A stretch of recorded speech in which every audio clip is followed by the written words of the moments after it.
Alright mga kabatang, yon may reaction video po tayo dito tungkol na naman kay Idol Cham Casimero.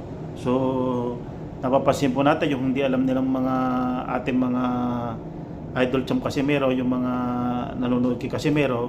Ito po si Casimero ay meron po yung anak at saka hiwalay po siya doon sa kanyang asawa, meron po siyang anak. At saka kaya nagpursige siya dahil sa kanyang anak at saka sa kanyang pamilya. At meron din tumulong po sa kanya na tinatawag po niya si Jerry Peñalosa, na kaya nagbalik siya sa pagboboxing, yung nagpursige siya at saka sa kanyang anak at sa pamilya niya. Kaya siya ay nagpursige sa pagboboxing. Kaya nga nakamtan niya yung mga ganyang mga pagpapala ng Panginoon Diyos sa kanya at maraming blessing. So bago tayo pumunta doon sa tinulungan niya na sobrang hirap talaga, ang bahay sira-sira na, tapos may naputulong pa ng paa. So panoorin muna natin itong sinabi ni Ecuador Las na kung sino tumulong sa kanya at bakit siya nagpursige sa pagboboxing ito, mga kabatang. Kuya Jerry Peñalosa, siya yung nag-start talaga ng career ko na para bumalik sa boxing. So malaking tulong talaga sa akin si Kuya Peñalosa, Jerry Peñalosa, at saka yung kumpare ko na si Stephen Lonas, nag-udlot talaga sa akin na magpursige talaga paano i-handle yung mga problema, dami talagang problema kasi lalo na sa boxing talaga. Hindi lang yung boxing, akalain nyo na yung boxing wala kang problema doon. Marami kang mga pagsubok na kailangan mong pagdaanan. So yun, at papasalamat din ako sa pamilya ko at sa anak ko na sumusuporta sila sa akin. At yung talaga ng udlot talaga sa akin, yung anak ko talaga, kasi gusto ko talaga mabigyan sila ng buhay at yung ginhawa talaga kahit hiwalay kami sa yung parents ng anak ko. Ayun, para gusto ko talaga na yung buhay nila giginhawa talaga. Yun. Ayun, pag let's say Si Cuadro Alas na maangas pero may pusong wagas, yun yung maalala nila na si Cuadro Alas isang maangas, maraming natulungan kahit maangas, di ba? Si Manny Pacquiao, iba rin yung kay Manny Pacquiao. Si Manny Pacquiao tahimik, humble, maka-Diyos. Sa atin, meron din tayo dyan. Pero yung karakter ko lang, maangas, pero maka-Diyos din tayo at may tumutulong sa kapwa, yun. Malala din. So yun mga kabatang, napanood natin yung sinabi ni Ecuador Las. Sabi niya si maangas pero siya na may maka-Diyos. Sa ring lang naman siya maangas mga kabatang, pero sa personal na pagkatao ni Ecuador Alas, siya ay sobrang bait talaga. Napakabait talaga niyang tao. Yung maraming nayayabangan sa kanya, maangas nga, nayayabangan. Pero sa ring lang yun mga kabatang, sa ring lang siya maangas. Pero pag nakausap mo at nakita mo yung mga ginagawa niya sa kanilang barangay, kung paano tumulong siya, ay makikita mo na hindi pala siya maangas. Doon lang pala siya maangas sa ring. So panoorin natin itong mga kabatang, yung tinulungan niya, yung sira ang bahay, tapos nagbigay siya ng mga isang kabang bigas. Isang kabang bigas mga kabatang yun 50 kilos. Talagang tinulungan niya, yung ang bahay sira-sira na. So panoorin natin itong mga kabatang. Ato kasi maliit lang na bahay ni tatay. Ano pangalan ni tatay? Pangalan niyo, tay? Bienvenido, Benvenido Oliveros. Oliveros. Ayan, dito yan sa Merida, Kabaliwan. Ito yung bahay niya, guys.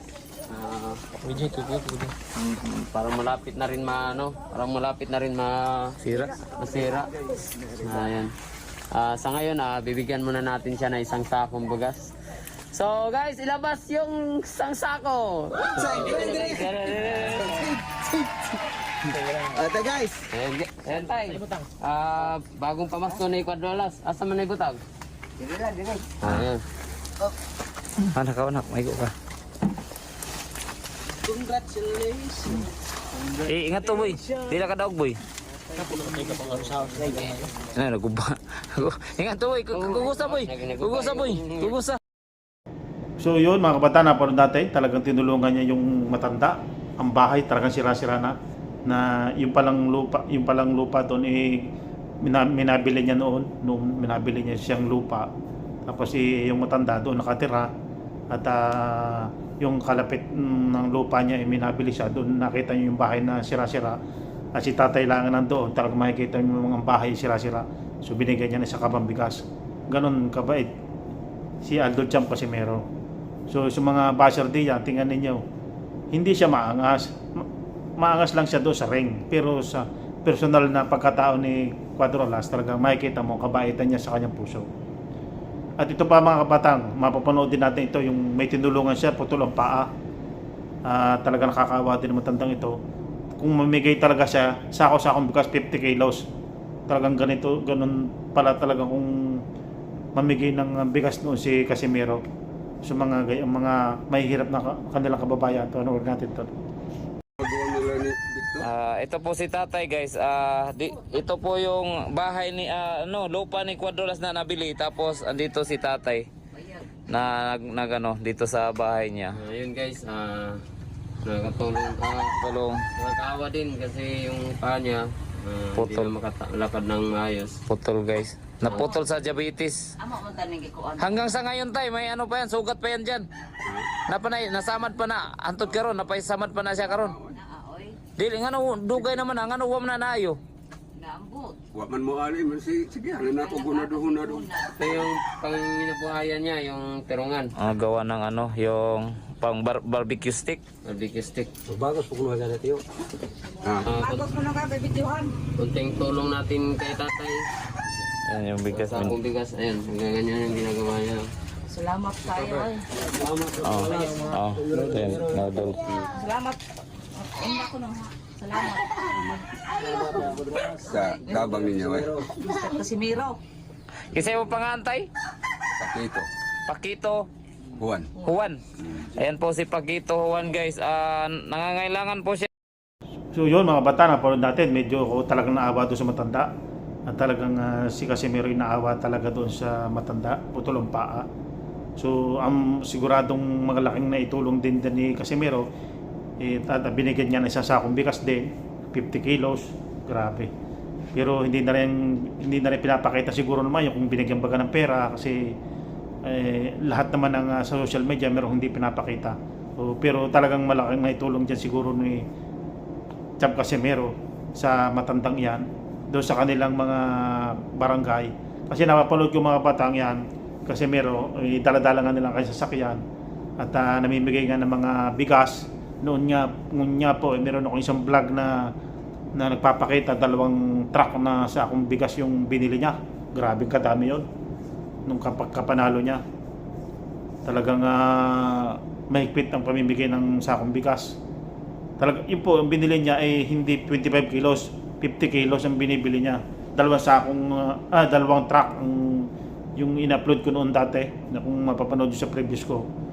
At talagang ako ay subaybay diyan kay Cuadro Alas Casimero. So, yun nga po, yung hindi pa nakakaalam pala at hindi nakakaalam ng mga fans ni Casimero, yan po may anak at yan ay hiwalay sa kanyang asawa.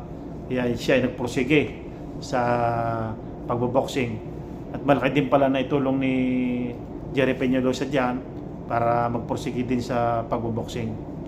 At maganda na ang buhay niya dyan. Pero hindi ko alam kung mga anong taon yan. Hindi pa niya nakakalaban yan nung sina Minutumba, sina Akaho, sina Ogone, sina Saul Sanchez. Hindi pa niya nakakalaban yan. Mga old mga old pa na mga vlog nila noon. Na hindi pa po siya nakakapagpagawa diyan ng yung kanyang gym. Boxing gym, yan. At hindi pa po siya nakakabili ng mga sasakyan po niya, iba pa bukod pa yung sasakyan niya na yung binili 2 niyang Ford yung sa kapatid niya, tigisa sila, tsaka yung mga motor. Hindi pa po siya nakakabili niyan dati. Pero talagang tumutulong na si Cuadro Alas diyan sa kanilang mga kabarangay.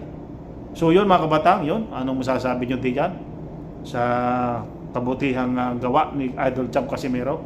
So ako po ay napa-vlog lang sa kanya at para malaman ng mga fans natin ni Casimero na ganito ang gawain niya. na sinasabi niya ay siya ay maangas lang sa ring, pero sa personal na pagkatao niya ay sobrang bait niya at makajos at laging tumutulong sa mahihirap ng mga kababayan niya. So yun,